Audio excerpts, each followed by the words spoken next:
have blessed you. I am not about to heal you again. I have healed you. I am not about to pay the bills for you. Pay the bill back. It doesn't matter what you through. By privilege, and I celebrate upon my life, and I'm privileged to pastor this church, and I thank God for people that have been privileged to be a pastor over in this church and all over the world. I know some of us here have been to your house, and anytime I say I'm coming around to your house, I perceive the smell. I can sense that a provision of food has been made for the pastor. So I'm not like when I enter into your house, I get to your dining table, I sit down. Not because you are about in there, and you know, a lot of things goes on.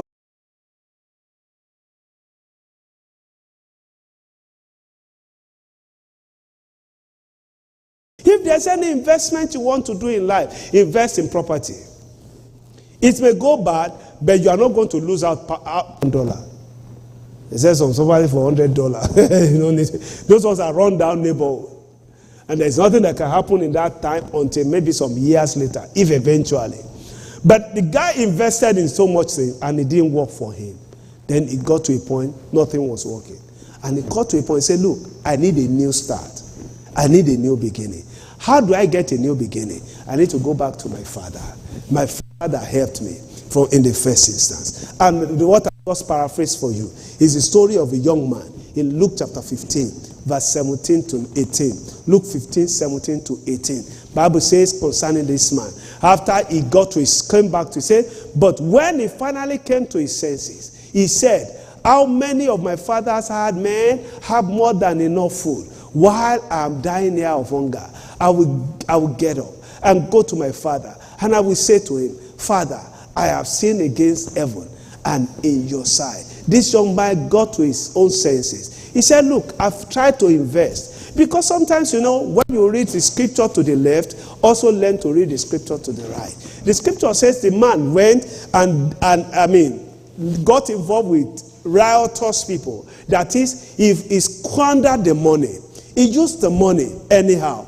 Now, let's look at it, the generation. We that were in this generation, our own generation and the Gen Zs, you know, this current generation. Now, let's look at it this way. During our time, you can look at your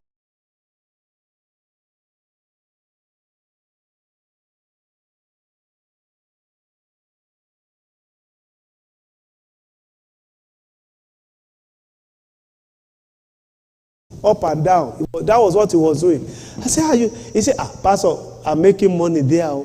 Those are the things you can't tell your parents. In fact, I'm sure if his father was alive, his father would have said no. Because our generation doesn't believe that's a job.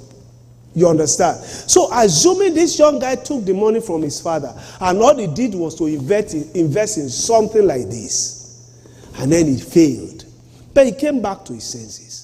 Bible says, he said, I need to go back to my father. Let me retrace my step.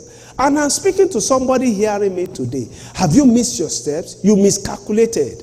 You tried in your mind, left his father in the first place. His life, they say, there is hope.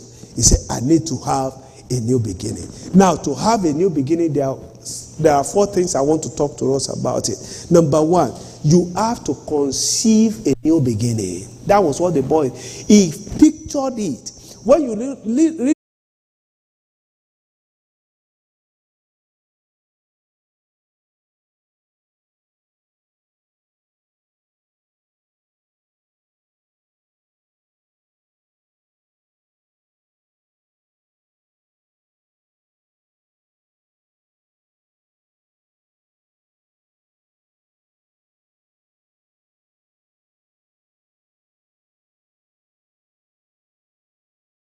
for you to begin anew. With God, it's never too late. Because when you begin anew, God has taken into consideration your age and your status. So it can compress it, it can make your journey fast and easy. Because God is still a faithful God. So